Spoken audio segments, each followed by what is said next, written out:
Di roiomh a cháirde, is mise Anna David banisteoir cumarsáid agus margaíochttar na Gaeilge, agus bhhailm fáilte a churóibh ag Oireachtas na Samhna agus an seisiún seo atá oireachtáil ag an Foclóir. Bhíoh slua anna bhór agan ag na seisiún seo ar an láthair ag go lárnach sam lá clia le blianta, agus tá sé go húntaach si bheith eáil go fiúil in ámh fecim líana ranfortíthe ag méadú de réir chéile. Ach táid agsúil go mór le bheith an bhar a ríist an líon se chuin. Beg seisiún an lei an nómh á éascú agamsa agus mar sin beg mé libh ó hústéirí. Agus tuaithe se faoi dara bhfuil na microfón múchta ach ghlacaigh mé féin le ceistní scríofa le linn an teisiún. Is féidir na ceistní sin a chlóscríomh má bhrún sibh an knappa Q&A ag bun an Scoileáin. Agus ghlacaigh mise nóta de sa ceistní ar fad agus curthamid fhíomhráid fáric ag deire an teisiún iad. Tá tafada á dhéanamh ar an seisiún inniuh agus marolalastíh beag míraní águr ar fáil ar na manthó síalta agus an seisiún hain ar YouTube an tatan se chuin sa chás go gailann sibh an chuid de seo. Ach an Foclóir hain, tá an Foclóir Nua Béarla-Gaeilge ar líne ó 2013 agus ag dul ó neart go neart, ach bhí blian eisceachtúil ag an Foclóir agus ag fuireann an ochlóire. Mar gur fáil siú an chéad mhórachlóir Béarla-Gaeilge le 60 blian in nuas an tám seannaigh. Ón méid a hiigem, bhí an éilemh ar an legan clóirte ó hin, agus dílú na mílte cópanna ach beag páirc in an leabhart le faoi sin ar bail. Ó me héamhsa ba ardú crué an takeíocht agus an deáil a léirú den bheachtas, agus tá áthas ar an chumá a chur núildíh gur brunú dúisinaí nó gradam ar an bheachtas hain a reachtáilú a gcóir le lerg mídia ag na sacís a réir na gradam a reachtáilú dus na man hóisialta an scéal dearfach agan díobh inniuh. De seisiún seo Foclóireachta Tionscadail Foclóireachta Fhoras na Gaeilge déan for chuirsíos ar an dulchan cinn atá déanta sa Tionscadail Foclóireachta le bliana nuas, agus ar bhfuil ar na bocáin den bhíon roin. I measc na Tionscadail a bheith faoi thrácht beg focloir.ie, Teanglann.ie, an Foclóir Clóite, an Draoi Gramadaí, agus Foclóir Nua Béarla-Gaeilge tuairt fuhu an bblion de bblion nua. Mar luig mé be mé hain a chuinál súil ar na ceistní má chuann sibh leis an gnappa Q&A iad agus filthe mé arbh ag deire an teisiún in sin. Ach inis ba bhhailm fáilte a chur raibh Eagarthóir Foclóireachta an Dr. Pádraig Ó Mianáin a churthaigh an seisiún seo a láthair. Gur maiid go anna agus a rís fáilte mhór a bh is mór is álainn na bhfuilmid lig a láthair le cheile ag an Oireachtas mar scráilthe nach déanamid ar níhil betir ar leid a bí nu a honra dhéanamh méid atá ag tála le bliana nuas agus a bhfuil a gceiste go dhéanamh. Mar sin tá mise go leáil a muí na technolaíocht an seo go dhéanamh iad an chur láthair seo a rindlah big í foiidelumm a bhíon deacrataíón agus fána me go mé an sleanán. Agus ag punta áirithe ar láir an chur láthair be mai géala maithas as an chur láthair ag breathnú ar hiú idirlín Teanglann a fiú bumuta na gá agus arás isteach arástarís mar sin Foclóireachta seán an chur láthair a bhíú bhagan ar bhain bliantú ag an Oireachtas agus a ríist hasasta goil ggóil sibh linn is go déis agan sibh chur an neolalas máideann a bhil arsúlagan a gcúrsaí Foclóireachta. Mar sin is ben chuidhór de seo rálas ag daoine hana héna daobh siúd nach bhfuil is sé an Foclóir Nua Béarla-Gaeilge an príomh honscoil a bhí idir láha ag Fhoras na Gaeilge le breis is 10 mbliana nuas tá sin ar fáil an ar focloir.ie tá sé Harbh mór a gompar le Foclóireachta go heidir náisna nó na cinenne bhí an ribh seo tá 8 míle intráil an san nachlar a lína timppla céad 5 míle ina chéile as go dtíire mar bhain comparáide tá 3 míle ceannacail na intráil a bhí a Foclóir de bháilrithe agus 61 míle ina chéile nó ríist an líon cíarna intrálathe Foclóir i gcónail agus 9 míle ina chéile mar sin nó hiú cúdaí tá breis is gá arid brí nó ina chéile ar fáil an san Foclóir líne. Mar lu Anderson bliana an tamseo fáil siú an leag an clóte den Foclóir Nua Béarla-Gaeilge an Concise English Irish Dictionary agus chumad an Fhocal Concise stel an léirú náhrú omlan an áhar a tar líne an sa leor. Tá 1800 lehanana an sa leor, 3,000 ceannacail agus 8,500 ina chéile, agus timp idir 5 agus 60 den áhar a líne agus ben dúchlan bhóhí agan in rian na áhar a rana agus a chur a ruchtú ná a chur a rucht a áilsíthe. Chamáid tá 1,700 lehanana as an leor in san Auckland san áhar Foclóire a chamáile sin tá 100 lehanana de réire agus de Orlín Teanglann agus Gramadaí chutha fáil chamáid. Ceann an rudí mímuigh breathnú ar roimhlíonn go bliain na go dtéan úsáid na go dtéan rathart na cén téalú a bhís ar na táirigí Foclóireachta a chuirmuid ar fáil ná is cuara amháin ná an táhar Foclóireachta a chruthú agus a chur ar fáil agus ceistile fásta go tá dúgus ar an chamáid a dhéimhnú go mín an táhar a chur ar fáil ar an bhealachas as eisiúla nó go mín daoine ar neolalas faoi na táirigí. Agus a dácla Foclóir midú eile tá mar an 2 bhilliún go léith úsáideoir uathúil na éonar sa bhliain. Agus tá méadú mór take le na cháisiún ar na session agus in na lehannaí tá beag na 3 milliún lehanana do chuid an Foclóir ar breithniú ar le bliana nuas. A daca leis na hádain a mbeidh daoine a gcúrsaí den Foclóir orthu sé an fón póca mar eicimiid tá beag na gá dríon an núsáid ar na fón póca na riúirí sin agus níl a 5 ar na tabléid agus gá bhlianahan má hampla bhí beag na 5 mar sin nó an léirú sin ar an actual tabléid a gáiteine a gcúrsaí technoliaachta a ónar daobhnaide léironn se gur gá go mbeadh an saoú in chortha nó in orúnaithe dá na fón fóca go bhfuil daoine ag breathnú ar scáileán níos lú agus tá sé táhaach go mé misna ag riar ar an bhain clostaméirí is mó a daca leis an ormáid a bheith a chur an tásaí agan. Chamáile sin a daca leis an dáliú tírália ar náis an éireann is mó tá úsáid an Foclóir ach tá 10 America 5 sa bhrátain agus tá 7 a ddíortha eile. Agus a réist an rud a léironn sinúin na an buntas a thugann an tardan digital ná tardan electróna agus a náis a bheit ar fáil sí ar náiscí. Nás cinnte do mátáile ar an síún ar an app go luú go mór go háirithe th lear bhú se bhhaid isteach le daoine an leor má hampla na bheith se an síúidirlín. Mar sin chuine súil ar sin agus bí de géirí riar a riachtanis na gostaméirí ná na núsadeirí go bícha háit in sa dónar bhilsúd ach tá le sanrú má hampla gas an gur an éireann go príomha a tháinig an tardú ar úsadeirí an Foclóir na coppla blianahan a rís gá blianahan is timppla 3 a bhí America tá sin trééis titim a céann se go le bheh na mhór an líon cíarna idir 500,000 agus 300,000 úsadeirí sa bhliain America a bhí sa tarint ar focloir.ie. Ar ná an dara síú Foclóir tugann Teanglann.ie sin an síú cóthróhar a crothiú ag an ná cíarna le focloir.ie le rátan na thuirt a réine ar na Foclóirí a bhí an úsáid go dtí sin agus go fáil atá gas an Foclóir Gaeilge-Béarla agus an Foclóir bug. Tá Foclóir le bháildraithe, Foclóirí gcónail an Foclóir bug, tá na cód Gramadaí agus fuamaigh, tá an Draoi Gramadaí agus an dúrléid an Foclóirí is féidir an neadús deatha síúna idirlín tá sé lig ar fáil sí ar náiscí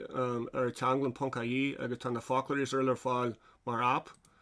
Agus an rud a sontasí tá tucha fáidir agan na blian naá na nuscóin níos mó úsáideir ag tarint ar Teanglann ná tá tarint ar focloir.ie. Tá nus tá bagna ag tarint ar 3 bhilliún úsáideir uathúil sa bhliain ag tarint ar Teanglann.ie agus tá méadú 24 le blian amháin nuas. Agus a rééis a dacha le 6 agus lehannaí tá chun 10 milliún lehanana agus cíann sin idir an dáthíú Foclóireachta gur breithniú ar 8 milliún lehanana le bliana nuas. Agus an rud a thugann sin na festin na go bhfuil úsáid go bhfuil fásacht níos airde a mí measc an phobal ar na háis na Foclóire go bhfuil daoine na sé gúsáid an dáthíú agus stoithe gur úsáid níos airde bhela a bheith a bunt as Teanglann na bheith as focloir.ie ní hinan go díra an dá grúpa úsaideoirí bheith tarint an bhharrta acu ach gur sláhaisiile as fearre ar bíonn siad agus as cinnte gur léirún an bhí Eurason ag an tús an mé cúis ná mé ar bhiú léhead Teanglann a bhhaú agus na Foclóirí seanmhainithe chur fáil agus léir an tarint agus an úsáid atá a buntas san síú gur bhí go móra agus go gorann seo mór leis an sálathair agus le sibhras an tálathair Foclóireachta a bhíon sig daoine. Go dtír a dacha leis núsa atá a bunt as Teanglann.ie is léir go bé an Foclóir Gaeilge-Béarla an príú áhar an príú sprucha bhín sacu a géirí eileach cad a chéala an Fhocal X ná ná san Foclóir Béarla-Gaeilge ní éitir chuir síos leiúil ná ní bhíon legan amach leiúil ar an áhar fiú mo chuirtear Fhocal cuairde Gaeilge mar sin tá beg na chuigeh na géad a tarinte ar Foclóir Ghónail tá fós ficheh an géad a tarinte ar Foclóir do Bháildrithe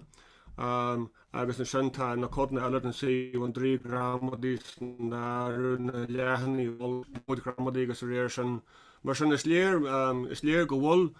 an córas idirthas go háirithe agus daoine eile ag tarint ar na cód fuama agus ar na cód Gramadaí agus ar ríist is ceanna rudí leagam a dróin íirta dhéanamh an casan ag an nálas a táuthe a éascú de gatainine a bhíon ag gústa na síúna.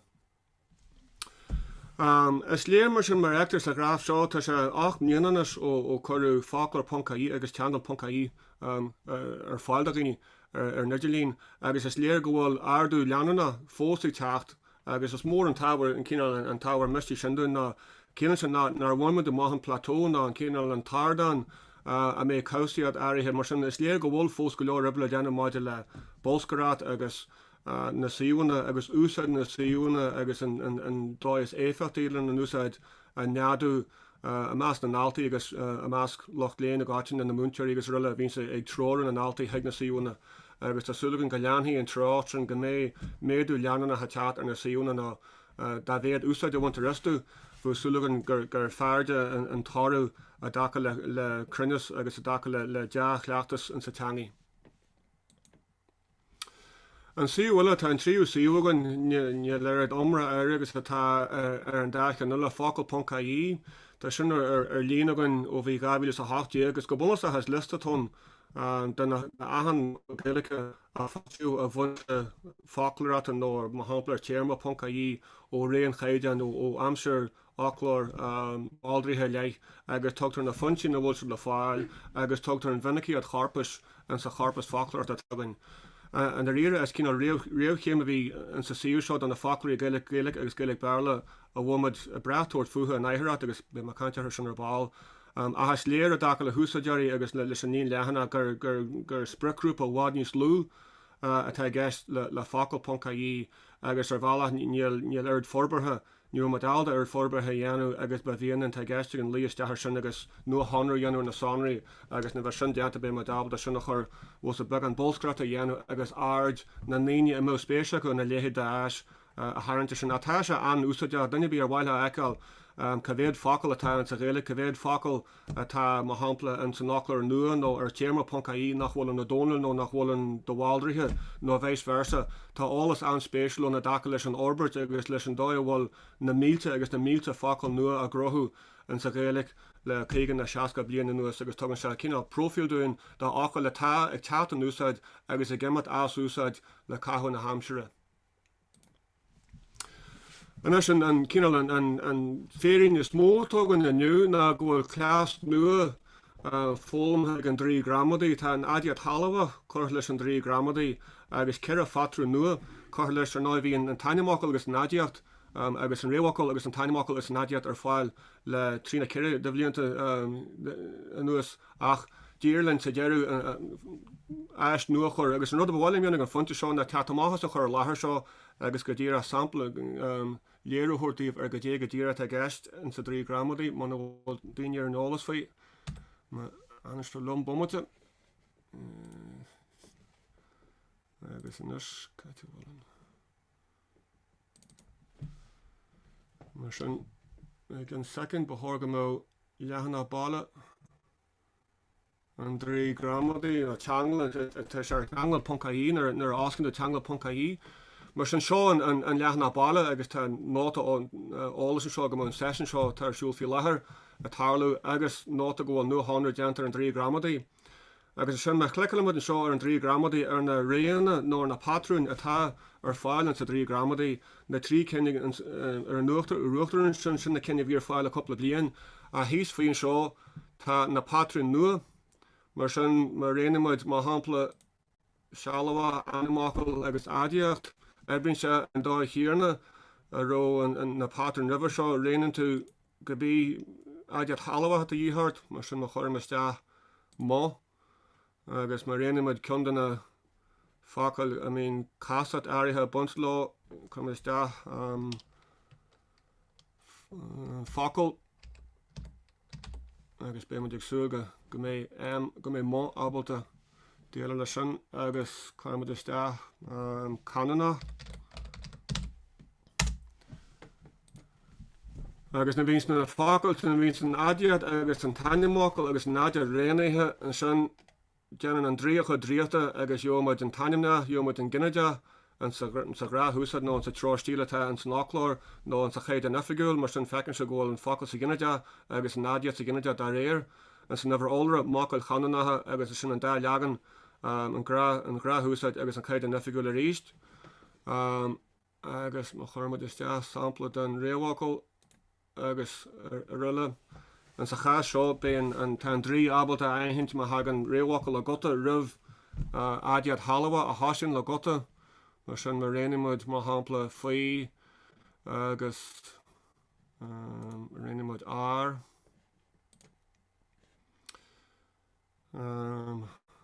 agus má chuirmid isteach cant agus má chuirmid isteach Samhna a ríist déanhí an drí a chu dríota agus déanhí se gach chuigeartú gramadúil mar sin tá faoi ár tá an chutha isteach ar faoi agus ár tá torú ar chutha ar cant agus aithnín se gur bhfuil cant banisna agus séomh chutha nadiaad mar ggéarna aithnín se an san olra faoin na gantainna agus Samhna agus déantar an taithre caí mar sin tá aimsin an is beá ar an Draoi Gramadaí agus tá déanta buíochtá dá Michael an drí riúrata tar chúil an Draoi Gramadaí as an méid sin olbúdún is chur fáilún agus tá gceiste an gáil ré agus teú patrún éon chun na patrún absolóidethe tar fáil sa teang a rudí nós uhrathe agus animácail agus rudí mar sin tá gceiste an iad a chur leis an Draoi Gramadaí an dréiricheile le cúrsaí éascú dá réí bín sa gúsa na teanga. Mar sin stadama ag rint an seo agus ra marrás ag an chur láthair.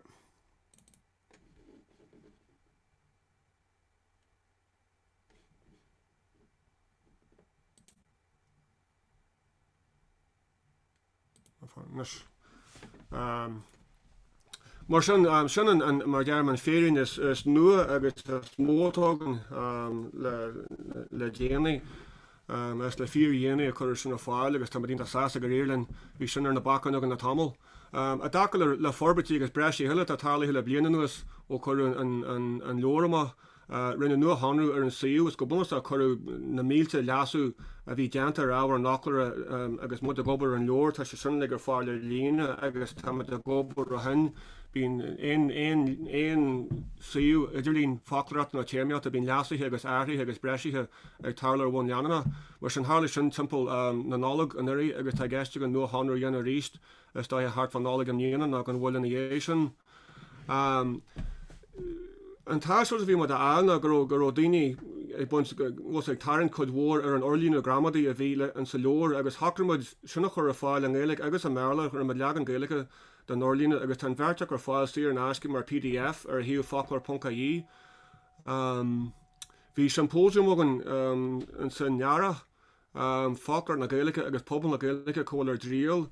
agus bhí tarann sin agus bhí cantainna bhí sé ionta spragul agus fi inta cinál díra han a bhéid gur léir go mraithan pobl na teanga go mór gur asnú Miltena nachhfuil foclóir mór teanga Gaeilge goin agus be talú cante goin sin balbog. Tá symposium sin fáil go fáil agus na cantan fáil nudilín YouTube mat a spéisiigh daoine iontu. Tá de gobar le bliana nuas déna codhú ribre charpas nua Foclóireachta an cin bhiogan bhí sé 10 milliún státa a tá cin nua Henry thugann a bhfuil 9 milliún Foclóir fi láthair agus tá ag leansan linde bheith i chuir le sin. Agus le 4 dhéanaí fásta capú banisteir Tionscadail Foclóireachta a bhras na Gaeilge Cormac Brannach níor sealda bhlinn inniu tá sé fáil réú heripa don obair bheits bonnige. Tá dínta sásta go mé Cormac lenne agus tugann sin cinál an bon forne dúine sin le tro ré leis na Tionscadail le a geistegan agus tugann se cosí dúine dacha le hacuní forne.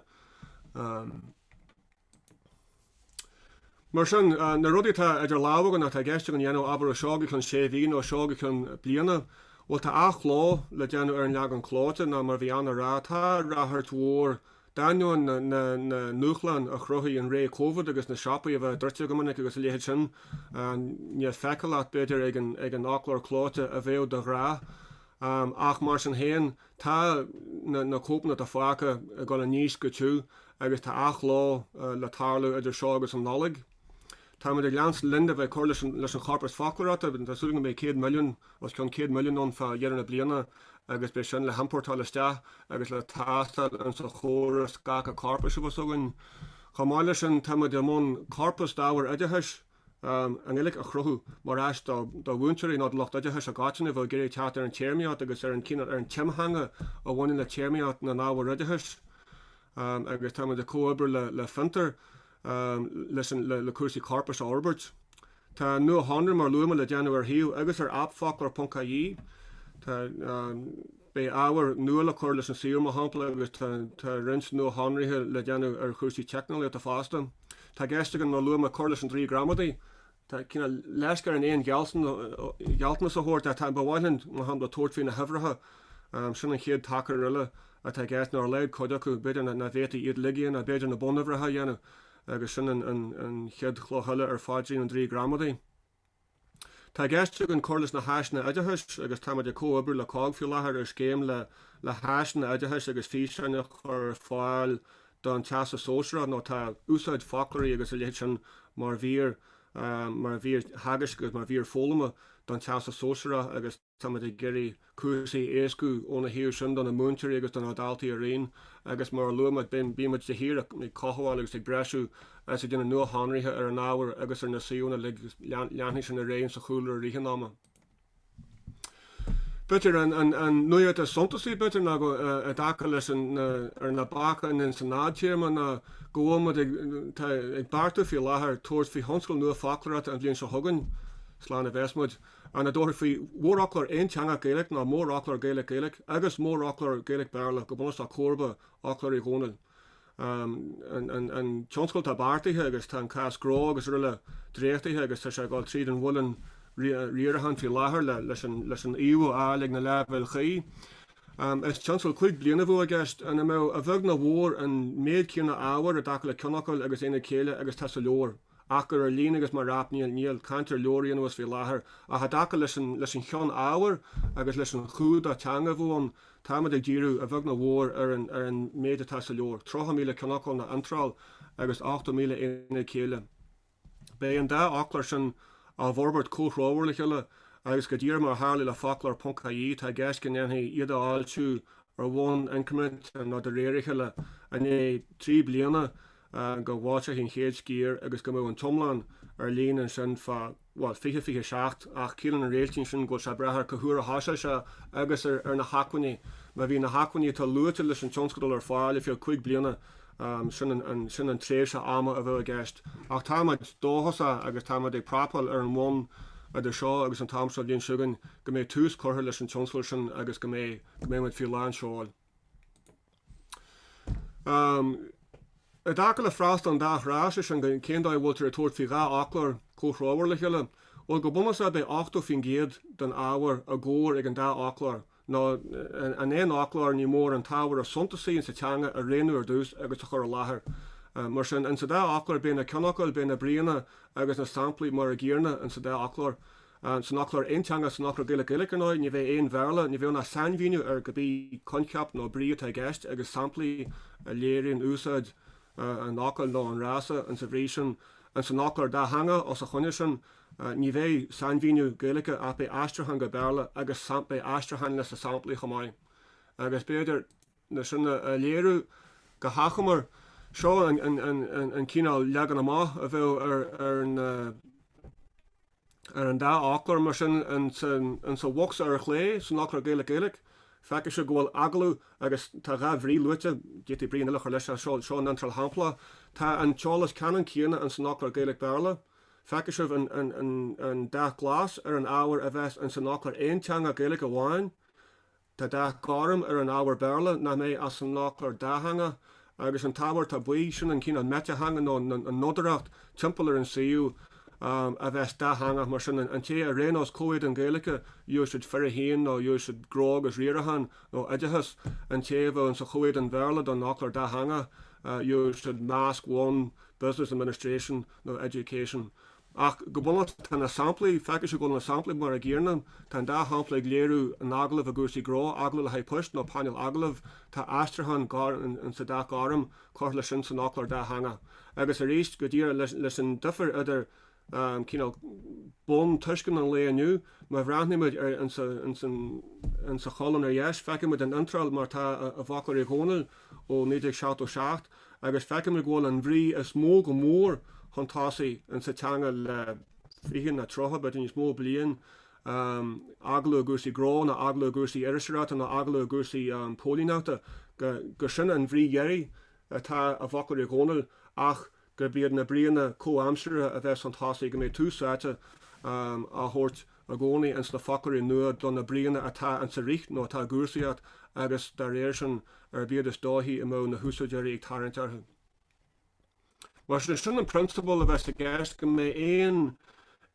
antral bháin an sa bhonachar Foclóireachta ach go mé codanna difriúla den antral sin a léirú an sa dá achlár ach go bunas a bhfuil 8 fin géad mar sin den ábhar cíarna a ggóir idir an Foclóir aonteanga Gaeilge agus an Foclóir Gaeilge-Béarla. Mar sin táimid a gobar le bliana nuas agus bhil le breis agus bliana nuas ag legan na dúthraithe le tuairt fin Tionscadail nua mar luaimid hanahéin tá corpus Foclóireachta tá cinn nua bunaithe agus táimid a chuirlas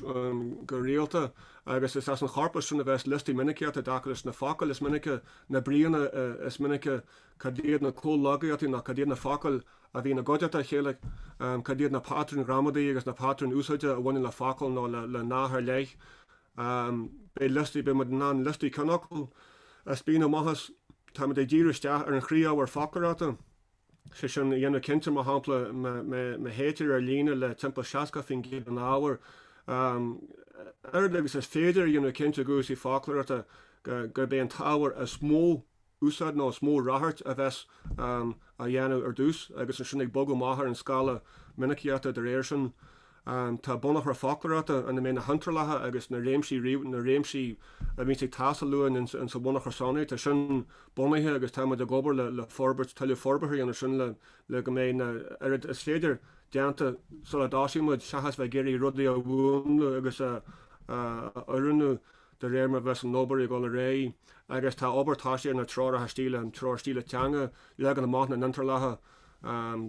conas a chuirte rudig an a láthair agus réir sin. Mar sin tá nóbar sin idir láha fi láthair agus tá gceist go mar sin le déanta ná le go mo leagan saachréitnúil dí fa ligar fáilún fan ná mé an nóbar letáisiid ag aber gan séhí nó in dhé sin. Mar sin an cíál sprucha bhíogan a rihannáma ná aithnítar a dacha le teanga neohhar lehan ná minteanga mar tá a Gaeilge le taobh an Béarla, go bhfuil gála le 3 holathar Foclóireachta ag éon teanga tá gas na Gaeilge. Tá gála solathar ón mhórthanga an bhinteanga agus sin an Foclóir Béarla-Gaeilge. Tá gála solathar ón bhinteanga go dtí an mhórthanga chun an bhinteanga nó an Gaeilge sa chaisio a bhíniú do locht an Béarla sé sin astrachan Béarla nó Concise Merla dhéanamh an ábhar Gaeilge agus an náid dúine mar phobal teanga na Gaeilge an chunas táhairtí na go mó Foclóir aon teanga thugann inar deanga héin agus fí láthair tá an Foclóir Béarla-Gaeilge carthan na dáta tá Foclóir mór cimsíthe cóamsirthe was de ceartlas an chleachtas idirnáisiúnta a sin ar fáil. Tá Foclóir Gaeilge-Béarla, atá an Foclóir Gonil tá sé bres 10 bliana státa, rud a agan ghfuil daoine a muín an Foclóir Béarla-Gaeilge nó léhétí tíorma.ie ag géirí teacht ar álas faoi Foclóir Gaeilge tá take chun cinn leis an 10 bliana sin, agus níl fós éon mhór Foclóir Gaeilge-Gaeilge agan. An Foclóir Bugarnáid mar léir na aim as Foclóir Bug a bhíon, agus tá sé thárám agus sin an teatra beláidre a tháinig ón sympósium ar chúrsaí Foclóireachta a méhharrta gur léir ghfuil daoine ar bís agus gur mhaith agus gur rá bheithid Foclóir ceart Gaeilge-Gaeilge. Agus óganna mar ar an Foclóireachta is ag an Foclóir Gaeilge-Gaeilge nó is ag an Foclóir aon teanga Gaeilge a bheith túsáte. Tá muid abal Foclóir Gaeilge-Béarla ar a bhhair sin tuist nach bhfuilach mar dear an fihiúh an géadna mar sin de thua breise ag buint leis an dá Foclóir dhéanana le chéile a has cinnte go measc muid héin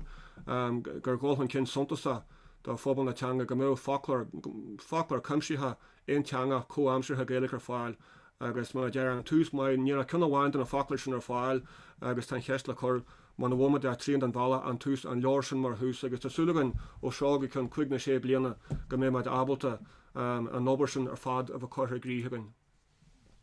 Mar sin sinna ar bhhailún na bheith sin an spruc a bhiogan le blianta fada mar oran Foclóireachta agus mar sin an ís a bhí ag Fhoras na Gaeilge le cúrsaí Foclóireachta go méimis ag an tamil de blianta go mó ar nós Teanglann forbairtí nó Teanglann an Foclóir Béarla-Gaeilge atá an hanahéin, móide Foclóir aon teanga Gaeilge, móide Foclóir Nua Béarla-Gaeilge go misisiú le fáil ar aon suíomh amháin agus go mé aon chuaird a hamháin ag féimú trasna na trí Foclóir sin mar tá ar Teanglann. Ar náid tá gceist go mó Teanglann.ie an na gcónaí, ná bé a gcónaí luach breise bé áhar breise agus suimhras a daca le samplaí agus pattern ús mar sin bé tá suimhras buanna buint le Teanglann.ie agus tá gceist an sinna chuineáil agus a chochaáil le bhain leananach. Agus an náid ben bonnach ar náisna téirmeata a gcónaí forbairtí agus ben bítar a gcónaí a chur leis an téirmeata teanga agus de réir sin agus tá gceist go mó tomlan ar fáil mar atá fé láthair go mó tomlan léar ar fáil don phobal siar an ascí ar lína agus mar ap. Mar sin sin cíine sin a bhfuil agamsa daca le Concise ar bhfuil déanta agus ar bhfuil a gceiste an dhéanamh. An rud dearna a dearmad a gcónaí ná go míon de brach is mór an na gcónaí is bíon ag brath ar aslas an phobal. Is siad an pobal na bhs an léthirí profi is éfachtí agan na tá súil acasin agus tá go leor súile ag brandú ar an áhar mar sin bíon fáilte a gcónaí rah aon aslas daca le síúna apanna nó neag an chlóite. Ce go fin áhar Béarla nó fin áhar Gaeilge, má tá áhar ar lár, má tá áhar le leasú, má tá áhar le ceartú, má tá aon aslas máid ar legan amach. Na féim na cuardaí nó an chóran a techniúil an bhil an Foclóir a gobar go bhí gohanna tugad nó go bhí tablet is réir sin. Fáilte mu a gcónaí rah aslas ag an strála idirlín an strála riomhfuiste sin aslas ag focloir.ie agus marachas scoir tá ionta buíthe ríist ggóil sem an strála le clúasta thuirtúin agus tá fáilte rah cheisna an nás na bhil se droch ruúi. Sin mar chud sanna gur maithegad. Maithegad a fóric agus Iorach le rád níl ceisní tuéis tacht tríd go fóil ach dúir mé secondúró do riine mach na bhí anna bhar mat a fánar ah ceiste chu thugam mar luigh mé an knappe Q&A a bhrú híos agus be mé an cheiste a phlé le páric an sin. Féidir san Idirlín a fóric ó heh an legan an clóite hain bhí an éile bhar. Cad é an cinál a plán a bheith aga bhinis don meid agrán eile le tacht agus docha chuna sa phléigh sibh le sin. Well, an plán fi láthair ná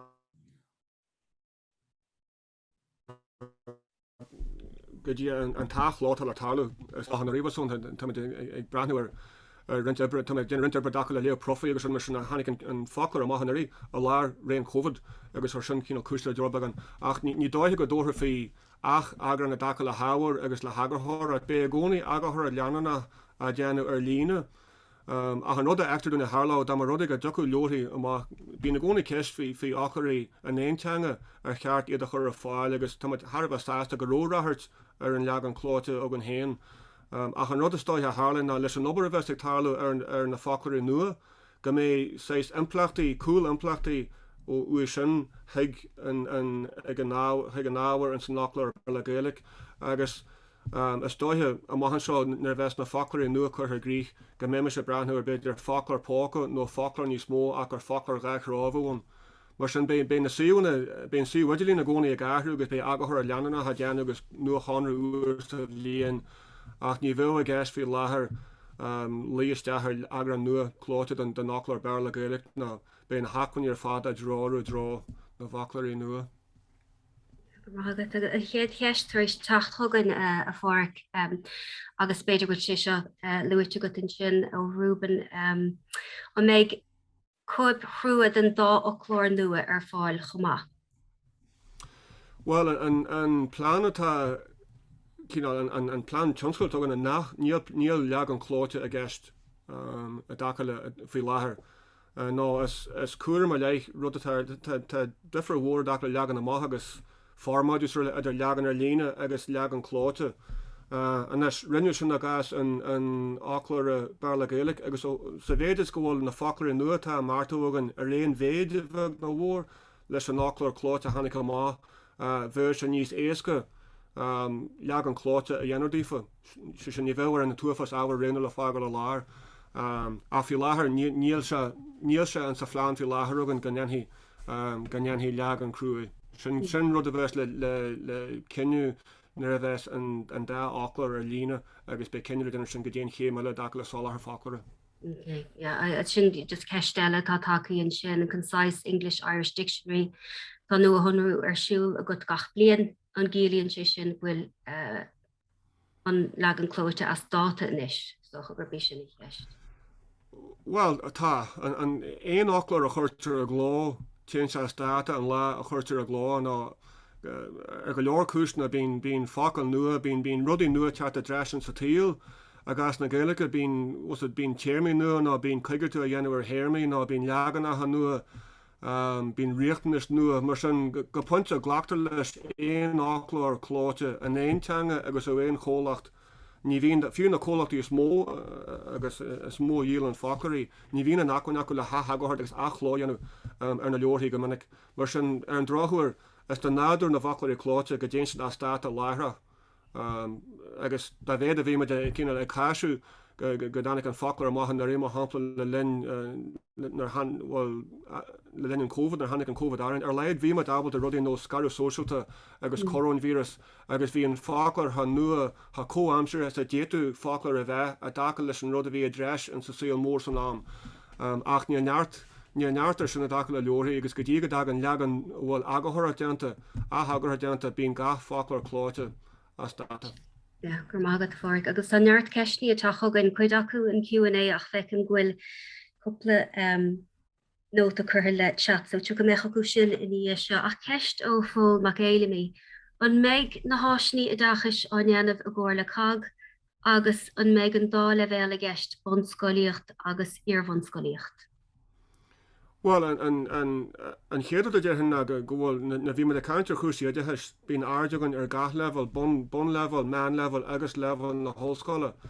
A dacaile leis an rud a bhfuil de gobar ar fiú láthair le cag as a díú ar level na manscoile tuis go bhfuil tuis an níos éasca díú ar sprich hanúil sin an teasa sóisiire agus mír atá luaite sa syllabus. Ach tá gceiste an forbairtí dhéanamh ar eisna agus go buna éon de éá úsáid an Foclóir don one level don one scoile sa bhéid go mína dtíon mín pláiste gus na riúí agus nó iPadnas lihéid. nó mar ggéarna do level na hoscoile. Tá ag díiristeach ar gath level ach bhí láthair tá túsáite a thuirt don bhean level. Agus me hégann sin ar dús an sin is féidir forbairt a sin nó is féidir sreich níos ísle nó níos luithe chuir isteach le hebrú haige sin.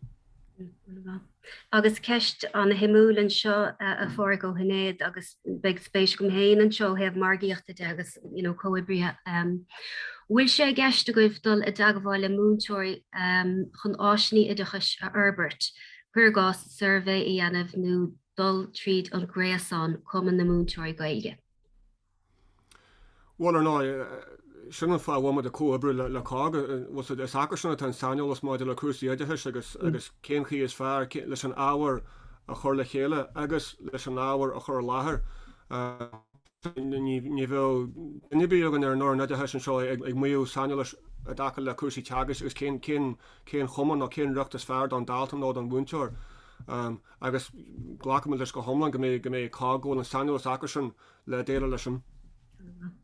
Ceiste thomás an sin maidir le himhreachaí ó a déamh úsáidóirí. Conas a bheasan tú na himhreacha a déamh úsáidóirí na síomhaní foclóireachta. Well, an rud a smó thug an sása dúna bhhealach ná go bhfuil an tardú leanana fósaigh teacht ar na himhreacha. Os a chuine sin léironn se nachhfuilmid go fáil cinál ar bhhar a hanga ag gath dalta scála nó ag gathmach léon agus go minic nar dhéanamid de rathig ag an Oireachtas mar hampla dhéanamid chur láthair ar conas an suíomh úsáid agus bailthe séfatíí le teatar an neolalas nó eis na costas an Draoi Gramadaí. Go minic ní higann daoine go bhfuil cód fuama nó bhfuil cód Gramadaí nó gur féidir animach agus adiad a chur isteach. Mar sin is léir go bhfuil tá gá le tuiliú bolscaráta agus le tuiliú le tuiliú fásachta a dacha leis na féimena agus le deá úsáid na síúna. A céann se sin ghfuil dóchalat ardún go mé na himhreacha fósaigh ardú ag pointe áirithe bunimid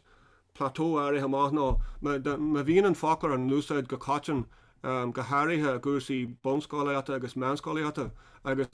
gin tríú level. Is dóithe gur bíotrin an príú dhéim a grafa a bheith a gúsáid an nachlar go rialta. Mar sin ag pointe áirithe ní bheith an tardú cíarna beidir ag teatar na himhreacha ach an cuaramatárne ar an dá len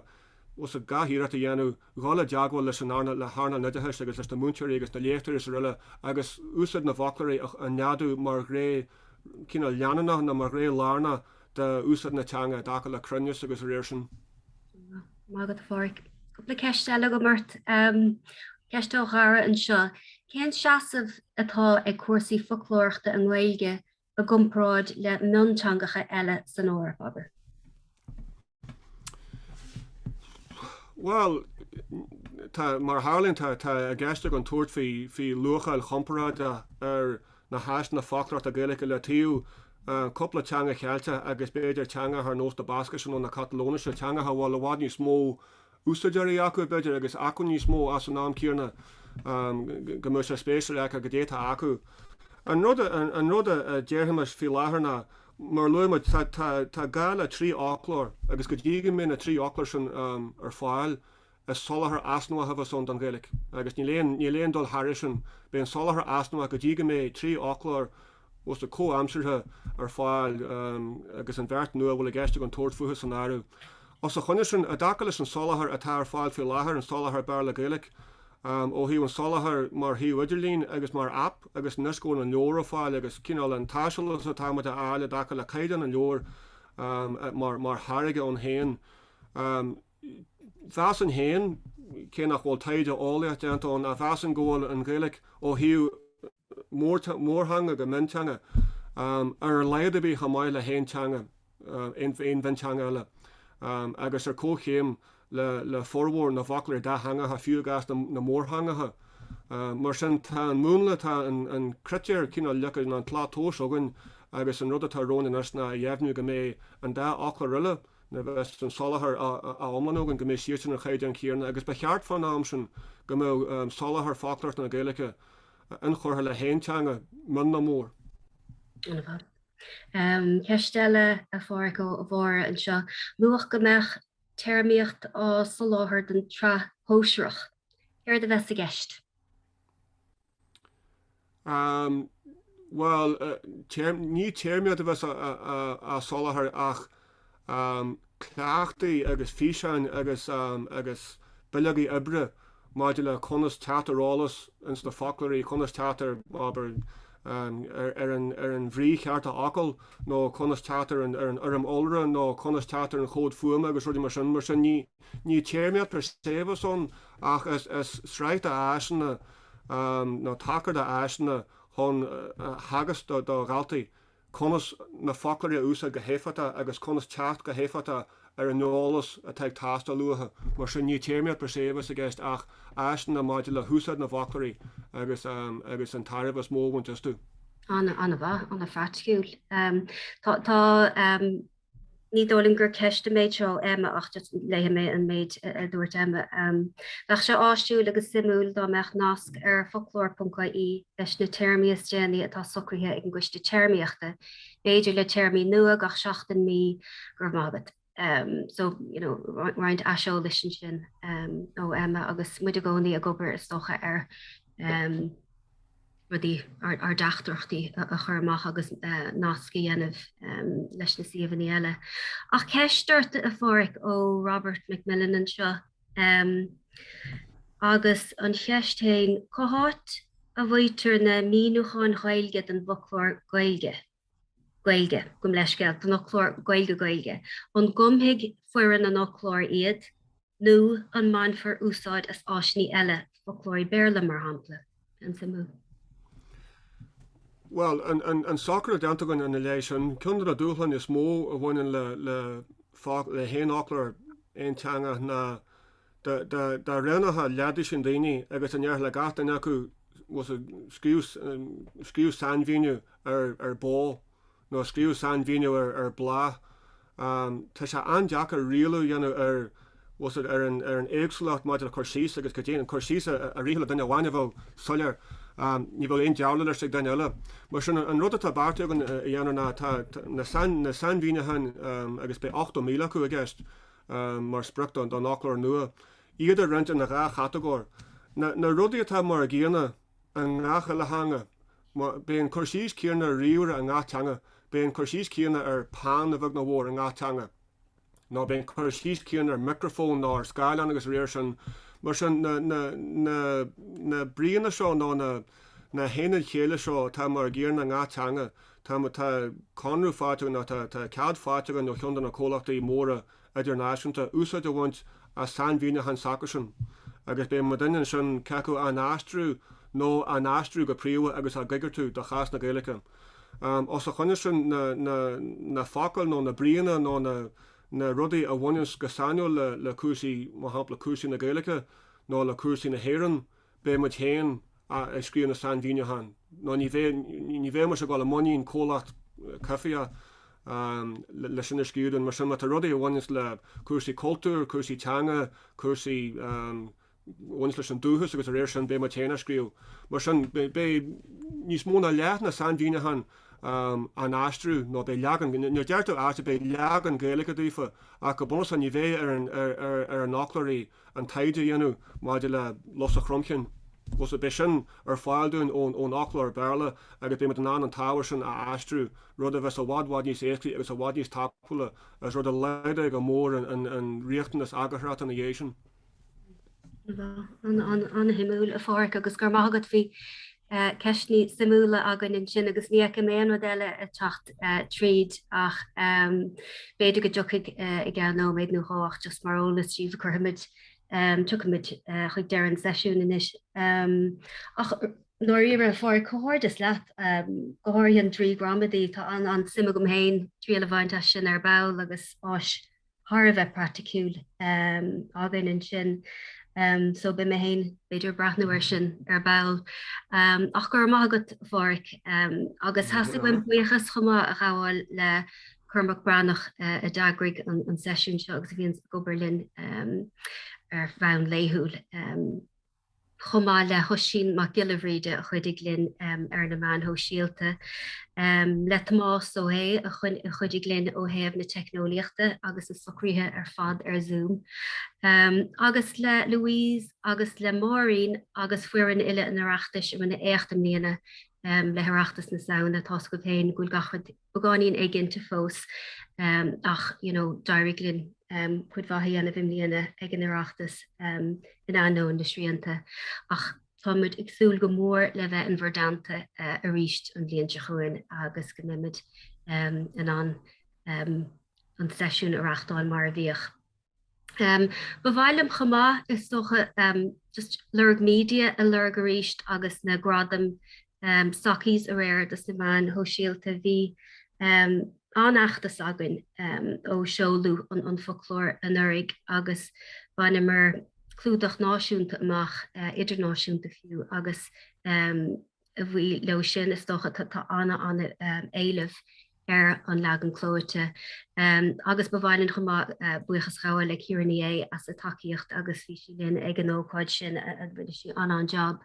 But is dócha just lerágur bhfuil si go húntaach ar fad an tahantas sin a bheith agan inis agus an táirdáin sin a bheith agah. Well bhí sé go húntaach a méid an daine a eáil linn go fiúil inmh grúpa mór agus mud ar fad ag súil le seo a roiint ar na meanthó síalta mar dúirt mé na míornaí agsúla ar na meanthó síalta an tatan se chuin agus feicim eisiolalas teach tríd an sin go bheice mé gur maithagah agus bimid á roiint seo ar lína i rinne seachtainna. Gur míle maithagah ar fad